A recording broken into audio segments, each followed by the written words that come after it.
Uno, dos, one, two, tres.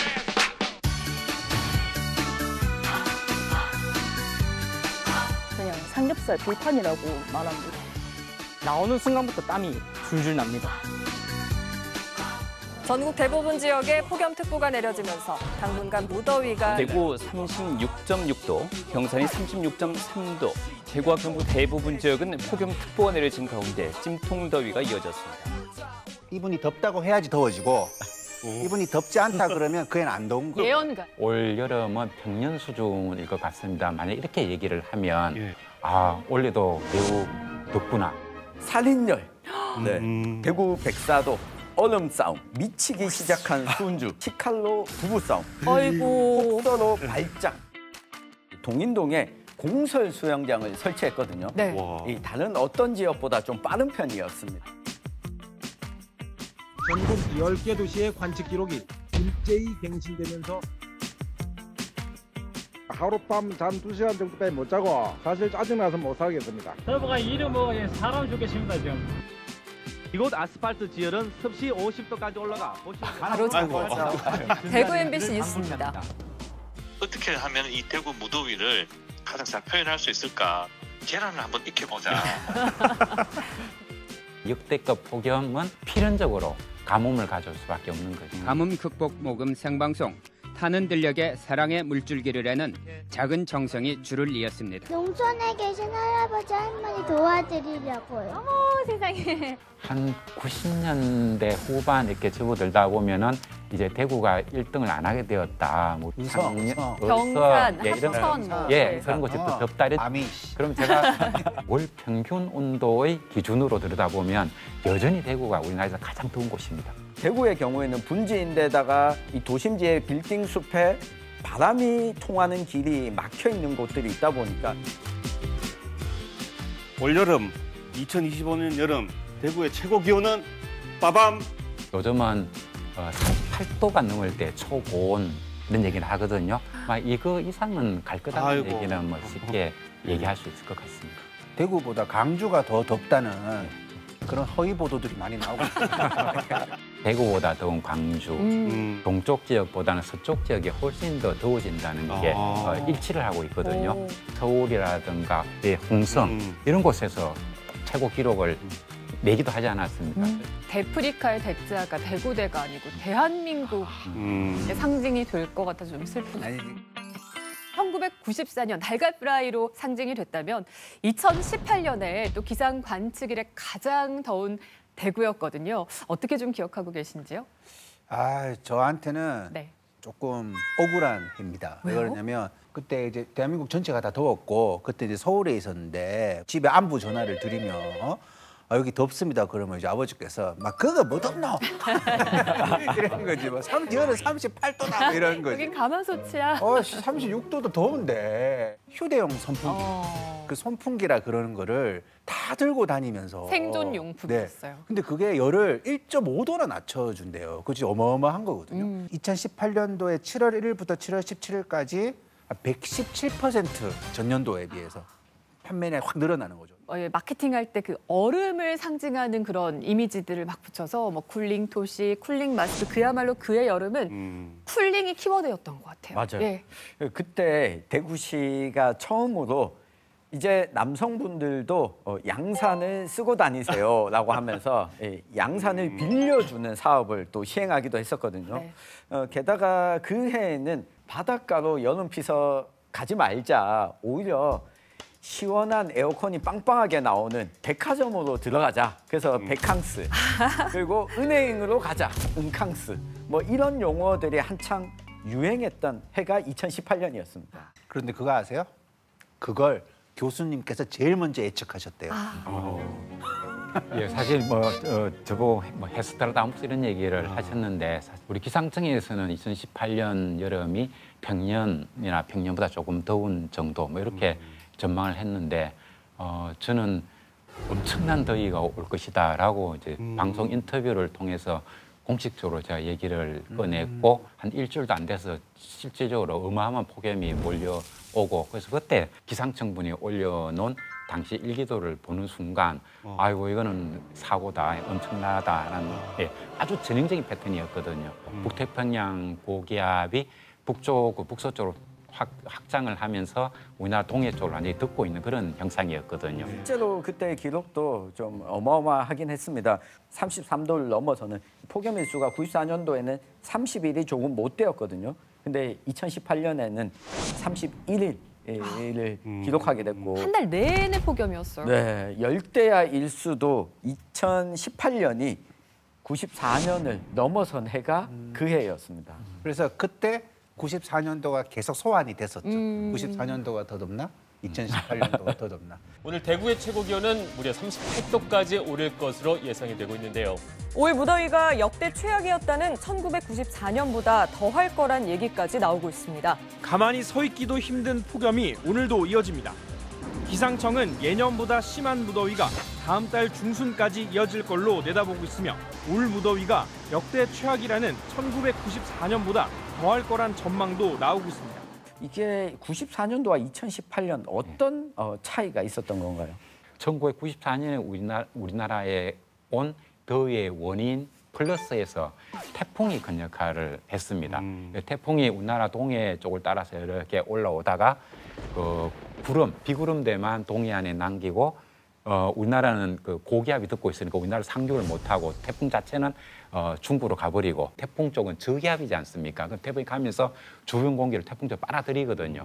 팬 현상이라는 게 있지 않습니까? 그게 서변한 공기가 산을 타고 넘을 때 산을 넘고 난 다음에 이게 고온을 만들어낸다는 걸 팬 현상이라고 얘기를 하는데 그게 아주 전형적으로 많이 나타났습니다. 그래서 그때는 여름의 초에는 대구라든가 경산의 하양 이런 곳에서 40도 더위를 갱신하면서 상당히 더웠고 그 이후에 8월 달로 넘어가면서부터는 남쪽 지역보다는 오히려 중부 지역에서 대구가 1등 타이틀을 놓쳤던 해가 2018년이고요. 기억나요. 그 서울 사람들이 너무 더워서 못 살겠다라고 TV 많이 나오는데 우리 대구 분들이 흐뭇하게 바라보면서 아이고 뭘 그 정도 가지고. 그때는 서울이 더 더웠습니다. 실제로. 근데 그렇게 되다 보니 전국적인 양상으로 이 폭염이 퍼지다 보니까 폭염 좀 낮춰야겠다, 대비해야겠다 그런 흐름으로 갔을 것 같거든요. 폭염이 자연재난에 한국이 빠져 있었는데 2018년 폭염 때문에 그해 가을에 행정안전부에서 이걸 자연재난의 항목으로 선택을 하는 그런 기가 있었고 그때 뭐 위원회에는 저도 참여를 많이 했었습니다. 2016 대구국제 폭염 대응 포럼이 오늘 호텔 수성에서 개막해 이틀간 열립니다.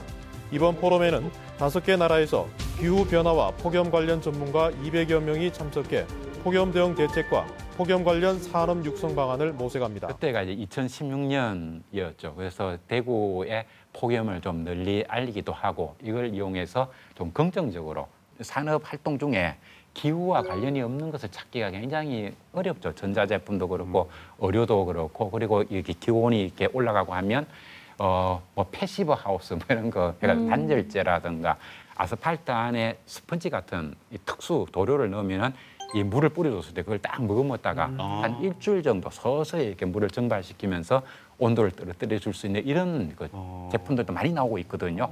산업으로 키울 수 있는 여지가 있다. 그리고 대구 하면은 섬유 산업인데 섬유도 말하면은 대표적인 그 기후의 산물에 볼 수 있잖아요. 그래서 대구가 이렇게 더우니까 이것을 산업시설, 산업체의 하나의 그 실험장으로 활용하면 대단히 좋겠다. 단순히 대구가 가장 더운 도시다. 이걸 뭐 덧부심, 자부심, 자존심에서 끝나는 것이 아니라 이렇게 더위를 잘 이겨낸 노하우를 또 전국적으로 또 반영할 수 있는 이런 제안들도 많이 해주셨습니다.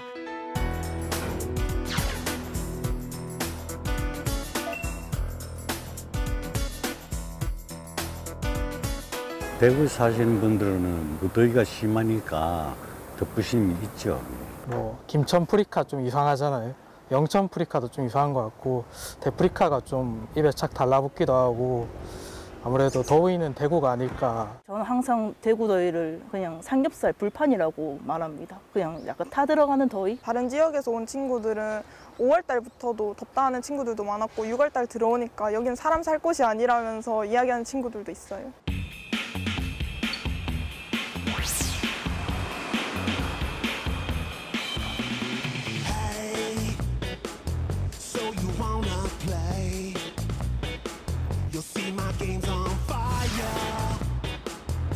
we don't play the same game.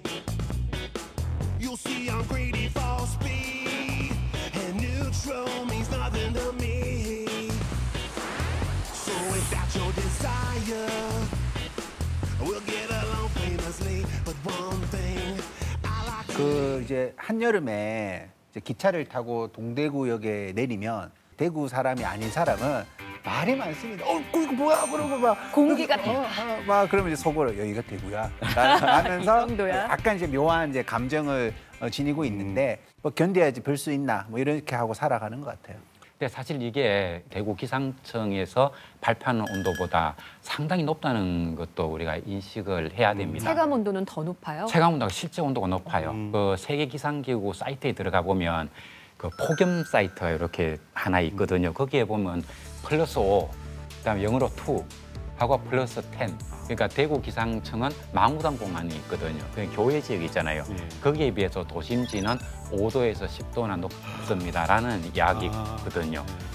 대구에 사는 사람들은 대구 기상청에서 말하는 온도보다는 실제로는 훨씬 더 높은 온도 속에 살고 있다는 것도 알아야 되겠습니다. 여기 오는 순간 전혀 다르다고 느끼는 이유가 그렇게 느끼는 것이 아니라 실제로 온도를 측정해 보면 말이 다릅니다. 진짜 어쩐지 숨 막히더라니까요. 막 정수리가 타는 것 같고. 그러다 보니까 이제 2018년에 대구의 바늘당 내거리에 있는 모 백화점 앞에 설치물이 있었습니다. 그러니까 계란 후라이 그리고 이 콘 있죠. 네. 콘이 찌그러진 모양. 아이스크림 콘이. 네, 아이스크림 콘.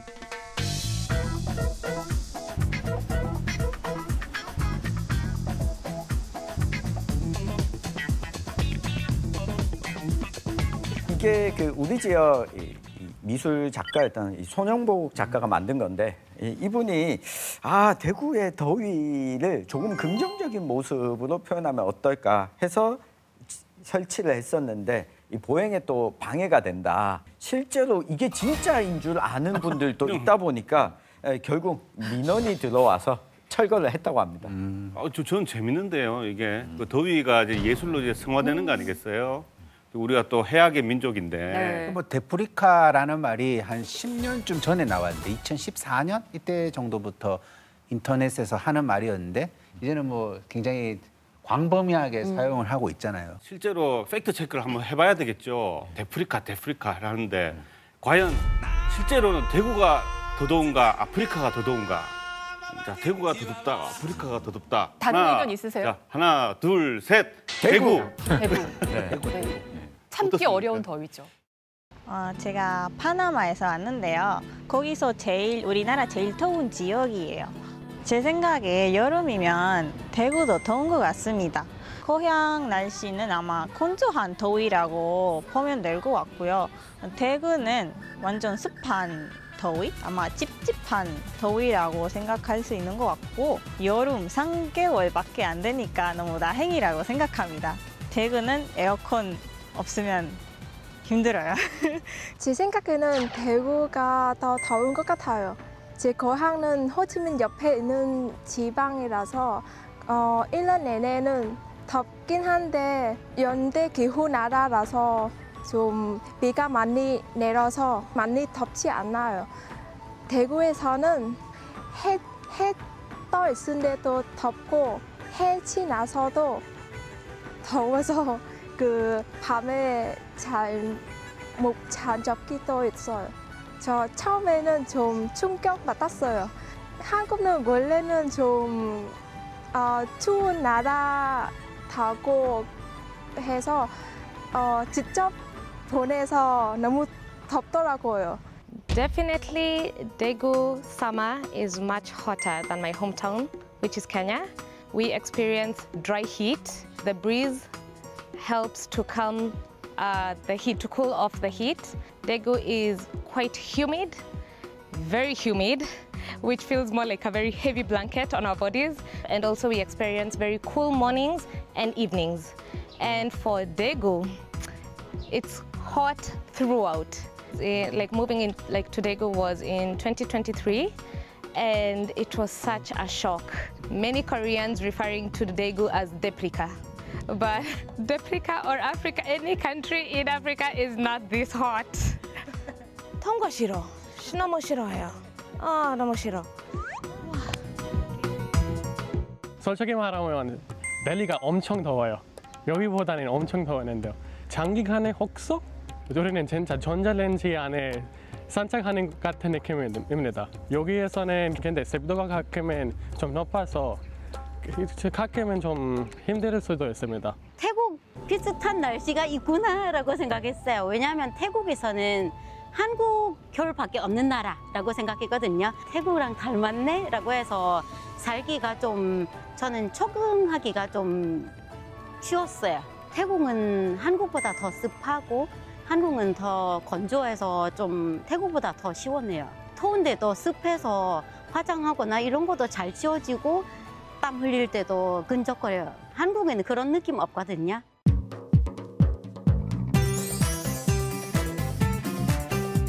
Okay, Daegu has a good mix of everything. It caters for indoor and outdoor activities, so you will not lack anything to do while you're staying here in Daegu.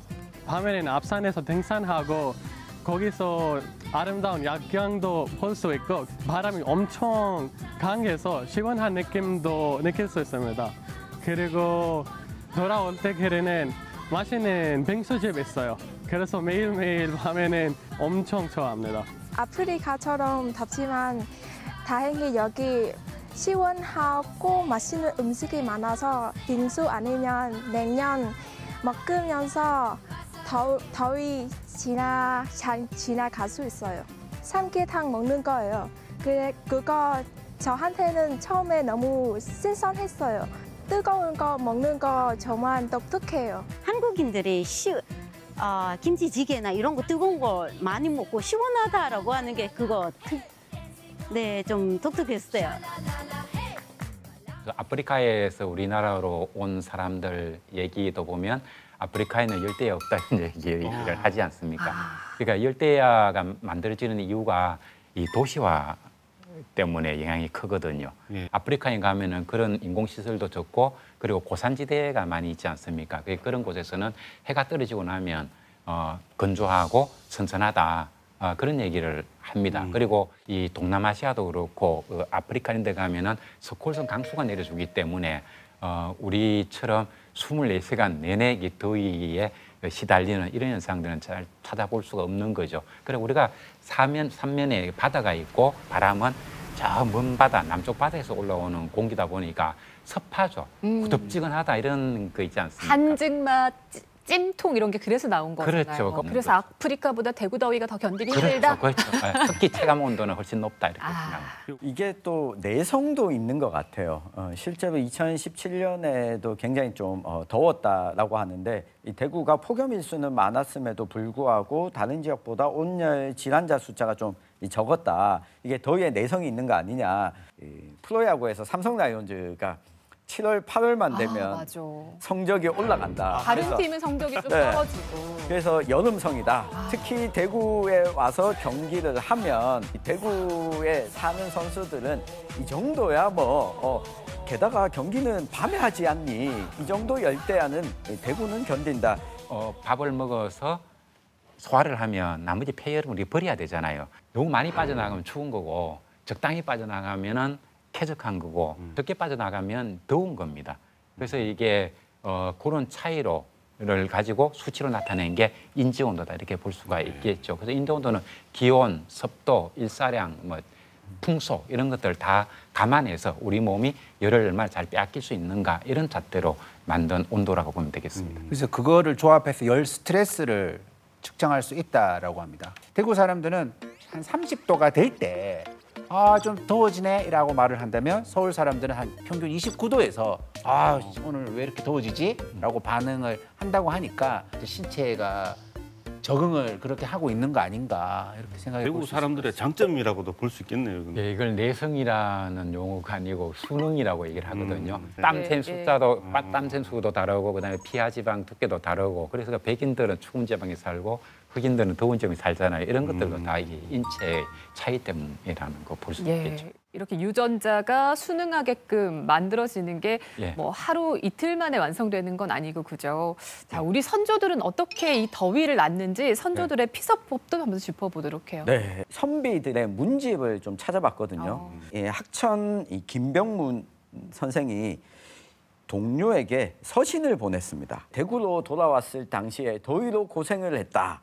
그래서 공산의 운하와 동화사의 종소리 그리고 복루의 수월이 자신에게는 매우 흡족하였다. 팔공산이 피서지였군요. 그렇죠. 지금 보면 팔공산 수택골에 피서를 간 거였어요. 그러니까 이게 19세기에도 팔공산으로 계곡에 피서 가는 게 우리 선조들도 이게 더위를 이겨내는 방법이었다 생각을 했던 거죠. 조선시대에는 왕이 얼음도 나눠줬거든요. 석빙고에 있는 얼음을 조선시대에는 매년 6월부터 8월까지는 벼슬에서 물러난 공신들한테 나눠줬다고 하거든요. 진짜 귀했겠습니다. 네. 대구는 덥잖아요. 여기도 대구에도 석빙고가 있었나요? 있었습니다. 이 신라시대 때부터 사용했던 이 경주의 석빙고는 많이 알려졌는데요. 현풍에도 현풍 석빙고가 영조 때에 증축된 걸로 기록이 남아 있습니다. 그리고 이 대구 곳곳에 국가에서 관리하는 빙고뿐만 아니라 사빙고라고 해서 이걸 업으로 삼는 사람들도 상당수가 존재했었고 경북 지역에도 이 흔적들이 남아 있는데 이 석빙고를 기리기 위해서 북구 당시 칠곡군에서는 기념 비석도 지금 대구에 설치가 되어 있거든요. 덥다고 해서 얼음을 못 보는 게 아니라 덥기 때문에 얼음을 보관할 수 있는 장소를 다른 지역보다 더 열심히 찾았다라고도 볼 수가 있는 거죠. 워낙 대구하면 덥다는 이미지가 강하다 보니까 일제강점기 때부터도 이런 것에 대한 인식이 좀 강하게 있었습니다. 당시 일본인들이 펴낸 대구 안내라고 하는 책자가 1934년에 발간이 되는데요. 그중에 33년에 녹화협회라고 하는 게 설립이 됐거든요. 나무를 심었어요? 가로수를 심는 것을 또 중시했다라고 하는 걸 대구에 왔던 일본인들도 생각하고 있었던 거죠. 그때 했던 그 녹화 사업 90년대 다시 또 시작을 했잖아요. 푸른 대구 가꾸기 사업인데 1996년에 시작됐거든요. 생각해보면 그 2년 전에 94년 또 기록적인 폭염이 있었고 아마도 영향이 있지 않았을까 싶은데 지금도 이 나무 심는 사업이 진행이 되고 있다면서요? 네, 지금도 5차 사업이 진행 중인데요. 5차 사업이 완료되면 30년 되는 긴 사업 기간이 종료가 됩니다. 4차까지 3,900만 그루, 그러니까 3,900그루가 아니라 3,900만 그루를 심었습니다, 대구에. 대구 온도가 약간 내려간 게 당시에 그 문희갑 시장이 나무 많이 심어서 온도 내려간 거다. 이런 얘기 대구 분들 자주 하시거든요. 인과관계가 있나요? 근데 이게 나무를 심었을 때 이게 도시를 시원하게 만드는 원리는 두 가지인데요. 하나는 그늘을 만들어 가지고 지표 온도가 많이 올라간 것을 막아주는 효과죠. 그늘 효과.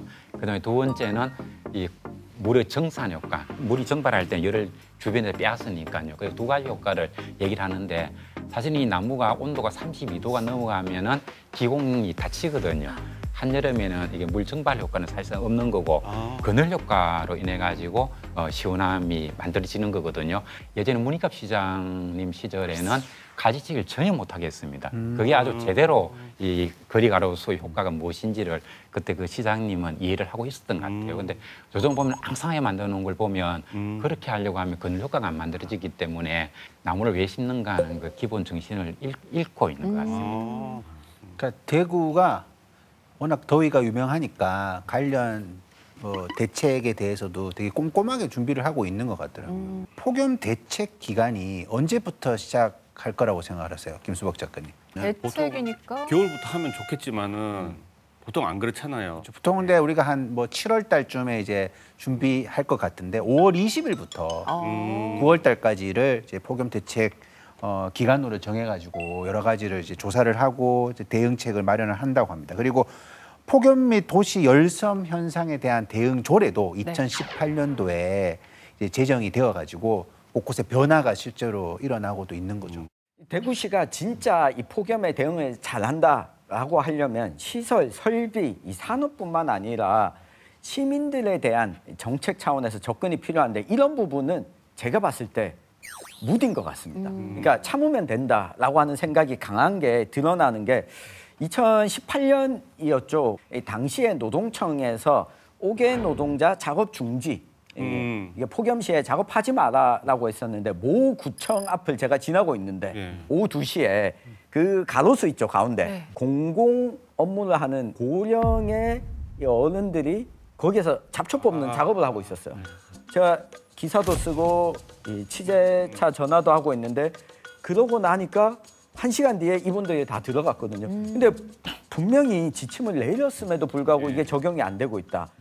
더위가 누구에게나 다 평등한 것 같지만 절대 아니거든요. 취약계층이 가장 먼저 이 더위에 피해에 노출되기 때문에. 그리고 일을 왜 늘 야외 활동하지 마세요 하고 폭염 경보가 발령되면 늘 방송에서 저희도 얘기하는데 쉬지 못하는 분, 일하지 않을 수 없는 분들이 분명히 또 있거든요. 베트남 국적의 20대 노동자가 숨이 멎은 채 발견됐습니다.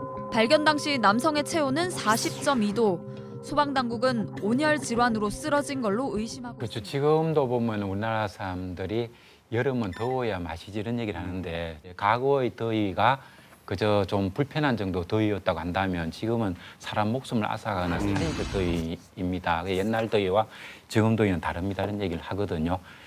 다른 나라에 보면은 고온 건강 경보 시스템이라고 해가지고 폭염이 어느 정도 수준일까 하는 통보는 기상청에서 담당을 하는 것이고 관에서는 그런 수준이 나오면 이게 몇 단계 이제 따라가지고 매뉴얼이 실전 매뉴얼이 쫙 정해져 있거든요. 연세가 많은 분들, 뭐 지병이 있는 분들, 그다음에 가난한 분들, 그래서 에어컨을 가동 못하는 분들 이런 분들이 피해를 보지 않습니까? 그래서 이거를 GI 시스템을 이용해가지고 사람들이 어디에 어떤 사람들이 분포하는지를 다 파악해놓고 그 단계에 따라가지고 공무원들은 바로 행동으로 들어가는 거거든요. 근데 우리나라는 행정안전부에 가면은 재난 대응하는 공무원들이 많이 있고 대구에 내려오면 대구광역시에는 그런 공무원들이 있는데 당장 구청에 내려가면 그런 조직도 없고 공무원도 없거든요.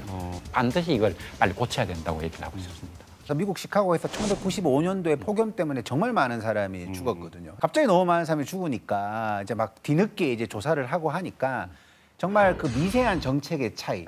In July of 1995, Chicago dealt with some of the hottest consecutive temperatures the city has ever seen. From July 12th through the 16th, Chicagoans experienced temperatures over 99 degrees, and they even felt hotter, sometimes around 120 degrees. That, along with high humidity and cloudless skies, made for conditions the National Weather Service had never seen in its 120 years. The impact of the heat was felt all across Chicago. 이 제도가 잘못되면 가장 취약한 사람이 가장 먼저 죽는다라는 생각을 가지고 되게 촘촘하게 그물망처럼 정책을 만들어야 되지 않을까 생각합니다. 우리 정부와 지자체 차원에서도 이제 무더위 쉼터로 지정을 많이 하기 시작을 합니다. 근데 제가 한 2년 전에 취재를 한 적이 있었는데 무더위 쉼터 가운데 실제 주민들이 마음 놓고 이용 못하는 곳이 훨씬 많습니다. 대표적인 곳이 바로 주민센터인데 무더위 쉼터 지정은 해놨는데 가서 뭐 앉아 있을 데가 없어요. 근데 이 주민센터 직원들한테 물어보면 아니 뭐 잠깐 한 5분 10분 여기서 쉬었다 가는 곳 정도로만 무더위 쉼터를 인식하고 두 번째는 경로당이 무더위 쉼터 지정된 곳들이 많습니다. 근데 오래된 동네일수록 회비를 내는 노인의 회원들만 들어갈 수 있는 곳들이 많습니다. 그러니까 이게 실제 무더위 쉼터로서 기능을 안 하는 곳들이 너무 많거든요. 근데 요즘 뭐 위탁기관에서 지은 이 공용 공간들에 가보면 공익근무요원 혼자 있는 곳들도 있습니다. 조금 더 이게 촘촘하게 사회적인 약자들이 누구나 이용할 수 있는, 누구나 편하게 들어올 수 있도록 만들어주는 것도 우리가 이 더위를 이겨내는 중요한 방법이다라고 생각합니다. 대단히 중요한 지적인데요. 대구가 한 6천 개 정도 더위 쉼터가 있어서 전국에서 가장 많다고 자랑을 하는데 그 6천 개가 어디인가 들여다보면 은행에 있는 ATM기라든가 주로 이런 곳이에요. 그래서 다른 나라는 시청이라든가 학교 이런 것들 대폭 엽니다. 그리고 낮이라 이런 데도 도서관이라든가 서점 이런 곳에도 야간에도 이런 행사를 많이 열어가지고 그리고 한 곳에 많이 모여서 우리가 시간을 보내면 에너지 절약도 할 수 있고 그래서 이런 것들도 많이 지원해 주는 이런 모습을 볼 수가 있습니다. 더위, 대구의 더위 하면 또 생각나는 게 좀 있으시죠? 그 2017년인가 18년인가 되게 더웠잖아요. 그때 뉴스에 엉뚱한 뉴스 본 적이 있어요. 데프리카 대구에서 뭐 바나나가 열렸다. 이제 열대 지역이 된 건가요? 뭔 얘기야? 그 사실이에요? 네, 그때 당시에 그건 사실은 바나나는 아니고요. 이 바나나와 좀 비슷한 이 파초라고 하는 이 작물이었는데 이 식용은 불가능해서 이 관상용 작물입니다. 다만 대구의 더위가 아열대 기후를 상정하고 농업을 좀 준비해야 된다라고 하는 차원에서 2019년에 이 달성군 농업기술센터에서 온실 재배긴 하지만 이 바나나 재배를 했는데 바로 성공을 했습니다. 그리고 나서 2021년에 팔공산 자락의 마을에서 이 온실 바나나 재배를 실제 하기 시작했습니다. 그리고 이 상품을 판매를 또 시작을 하고 있거든요. 그러니까 언제든 도입될 준비가 되어 있다.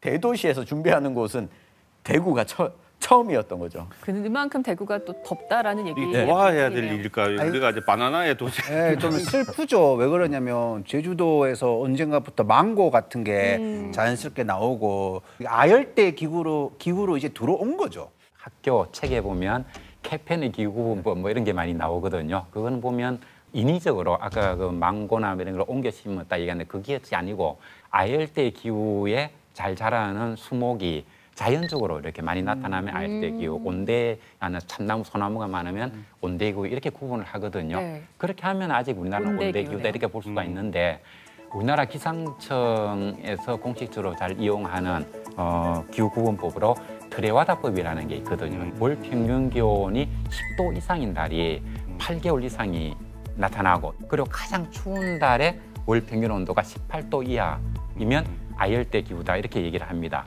4월부터 11월 달까지는 이 기준을 충분히 만족하거든요. 그렇기 때문에 이미 우리나라 기후대는 아열대 기후대로 접어들었다. 작년 추석 때 40도 폭염 나타난 적도 있었고 요즘은 가을이 되면은 농수산물도 풍작이 된 게 거의 한 가지도 없다라고 얘기해도 그게 거짓말이에요. 그러니까 가격이 막 오르잖아요. 아니잖아요. 이게 왜냐하면 우리나라 사람들이 즐겨 먹는 게 온대기후에 자라는 농산품, 수산품이었거든요. 근데 이게 온대 기후를 넘어서니까 모든 농산물, 수산물들이 자랄 수 없는 환경을 싹 바꿔버린 거죠. 과거에서 90년대 이후부터 지금까지 우리가 온도가 높아진다는 데서 느끼는 충격보다는 이제 기후 위기의 충격은 지금부터다. 뭐 대구에 사과 안 나면 바나나 먹지 뭐 이런 거 있잖아요. 또 이렇게 생각하시는 분이 많은데 이게 사실 굉장히 걱정을 해야 되는 변화인 거잖아요, 지금. 그렇죠. 그리고 그렇게 빨리 우리가 적응을 할 수가 없죠. 예를 들면은 우리가 먹는 밥이 우리 자포니카라에서 찰기 있는 쌀인데 작년에 일본이 큰 흉작으로 쌀값 한 가마니 한 80만 이렇게 되더라고요. 계산을 해보면 이유는 하나밖에 없는 거죠. 기후가 안 맞았던 거거든요. 쌀 농사가 기후 적합성을 잃었다는 겁니다. 그 우리도 이럴 거라고요. 그래 됐을 때 우리가 소위 알량미라고 하는 그 쌀을 우리가 주식으로 해서 먹고 살 수 있을까? 부족하잖아요. 그렇죠. 그다음에 기후 위기의 특성이 급변성이거든요. 이게 확 바뀌어버리면 이게 또 다 죽어버리는 거예요. 그래서 수년 전에 보면은 우리가 대구에 과거 사과가 있었는데 사과가 저 위로 올라갔다 얘기했잖아요. 몇 년 지나고 나니까 한파가 오니까 다 얼어 죽는 이런 일이 또 벌어지거든요. 그래서 우리가 생각만큼 그렇게 쉽게 적응하기가 어렵다. 그 기후 변화라는 게 엄청난 더위만을 뜻하는 것도 아니잖아요. 겨울에 또 지나치게 춥거나 막 비가 너무 많이 오거나 그런 것도 다 포함된 기상 이변이 지구 온난화하고 다 연결되어 있는 현상인 거죠. 그렇죠. 그래서 글로벌 워밍, 지구 온난화라는 용어, 다음에 클라이메이트 체인지 하는 거, 변화 이런 용어를 쓰지 말자고 얘기하는 게 워밍 그러면 따뜻하고 체인지 하면 우리 개혁, 바꾸자 이렇게 나오지 않습니까? 그러니까 괜히 이게 조금 좋은 면이 있는 것 같은 거는 오해를 줄 수가 있다. 그래서 파괴라든가 붕괴라든가 위기라든가 이런 용어를 쓰자는 이런 얘기까지 나오고 있는 거죠. 대구는 워낙 또 더위의 경험이 많잖아요. 이겨낸 경험도 있고 이런 것들을 좀 잘 챙겨본다면 우리 모두의 좀 안전을 또 보편적으로 지킬 수 있는 또 경험치, 노하우가 되지 않을까 저는 좀 그런 생각 들었는데 어떠셨어요? 대구의 더위. 우리가 이것을 약간 유머로서만 이용을 한 게 아니라 조금씩 노력해 왔다. 이 더위를 슬기롭게 마주하기 위해 가지고 노력해 왔고 정책적으로도 아직 미흡하지만 한 30년 전과 비교를 해보면 굉장히 많은 이제 반영이 되어 있다라는 거죠. 그 대구 더위가 참 이렇게 뼈대 깊다 그래가지고 그게 분명이라면 사랑하자 이런 생각도 좀 해보려고 했는데 덧부심 하다가 오늘 얘기를 듣고 좀 생각을 진짜 바꾸게 되었습니다. 이게 자랑스러워하기보다 좀 이걸 막으려고 하는 노력이라도 조금 이제부터 좀 더 해야 되지 않을까. 더위가 더 계층과 계급에 따라서 사람들한테 다가오는구나. 우리 뭐 일제강점기 때도 보면 수영장을 이용하는 계층은 누구였을까? 그리고 에어컨을 틀 수 있는 사람들은 누구였을까? 폭염에도 일하는 사람은 누구였을까? 이 대구가 가지고 있는 덧부심을 대구가 어느 지역보다도 더위에 계층과 계급과 관계없이 좀 보편적으로 더위를 대응하는 도시다라고 하는 이미지로 좀 탈바꿈할 수 있는 계기가 됐으면 좋겠습니다. 2018년에 나온 유명한 논문 중에 이런 게 있습니다. 금세기 중후반쯤 되면은 전 세계 인구의 약 74%가 1년 중에 20일 정도는 폭염으로 죽어도 이상하지 않는 그런 날이 이어질 것이다. 생각은 전 지구적으로 하고 행동은 지역적으로 하자 뭐 이런 얘기가 문구로 이렇게 많이 떠도는데 그래서 지금 우리가 어떻게 해야 되지 하면은 가장 기본으로 돌아가는 수밖에 없어요. 온실가스를 어떻게 줄일 것인가. 그리고 이걸 완화 대책이라 하잖아요. 약간 이 통증을 좀 줄이는 정도에 불과하거든요. 그래서 그런 세상에서 우리는 그가 살아남을 수 있는 방안을 찾고 그렇게 사회를 바꾸어 가야 되겠죠. 그걸 이제 사회 안전망 구축이라고 이야기를 하는데 이런 곳에도 끊임없이 우리가 좀 투자를 모든 시민들이 받아들이기 시작해야 된다고 생각합니다. 오늘 대구의 더위를 주제로 다양한 역사 이야기부터 또 2100년을 앞두고 있는 또 미래의 이야기까지 다뤄봤습니다. 올해 대구의 더위를 느끼면서는 조금 더 깊은 생각들을 하게 될 것 같네요. 대구 시민과 함께하는 인문학 토크쇼 시민의 품격 다음 주에도 돌아오겠습니다. 오늘은 여기까지입니다.